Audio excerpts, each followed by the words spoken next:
আমি চুলে হেনা করার জন্য বাজাজ হেনা ব্যবহার করেছিলাম, কারণ এটা প্রাকৃতিক উপায়ে তৈরি, এতে কোনো রকম কেমিক্যাল থাকে না। আর এই পেস্টটা তৈরি করা খুবই সহজ। একটা পাত্রে কিছুটা হেনা নিয়ে নিয়েছিলাম, তাতে কিছুটা গরম জল দিয়ে গুলেছিলাম। গরম জল দিয়ে হেনাটা গুললে হেনাটা ভালোভাবে তৈরি হয়।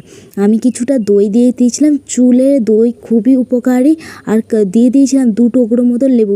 বেশি লেবু দিলে চুলটা খড়খড়ে হয়ে যায়, সেই জন্য আমি 2 টুকরো মতো লেবু দিয়ে ভালো করে মিশ্রণটা তৈরি করে নিয়েছিলাম। মিশ্রণটা এরম গুলে আধ ঘন্টা মতন রেখে দিয়েছিলাম। আধ ঘন্টা পর আমি মিশ্রণটাতে অ্যালোভেরা দিয়েছিলাম। অ্যালোভেরা চুলের পক্ষে খুবই উপকারী, সেই জন্য অ্যালোভেরা সবুজ খোসাটা বাদ দিয়ে মাঝখানে জেলটা দিয়ে ভালোভাবে মিশ্রণটা তৈরি করেছে। মিশ্রণটা এমনভাবে তৈরি হয়ে গেলে চুলের আগা থেকে একদম ডগা পর্যন্ত সুন্দরভাবে লাগাতে হবে, যাতে একটুও বাদ না থাকে। চুলের প্রোটিন এটা, আর এটা মাসে 2-1 বার ব্যবহার করলে চুল একদম ভালো থাকবে, চুলের কোনো প্রবলেম হবে না, খুশকি হবে না। আমি আগা থেকে পুরো ডগা অবধি সুন্দর করে আমার বৌমনি আমাকে লাগিয়ে দিয়েছিল।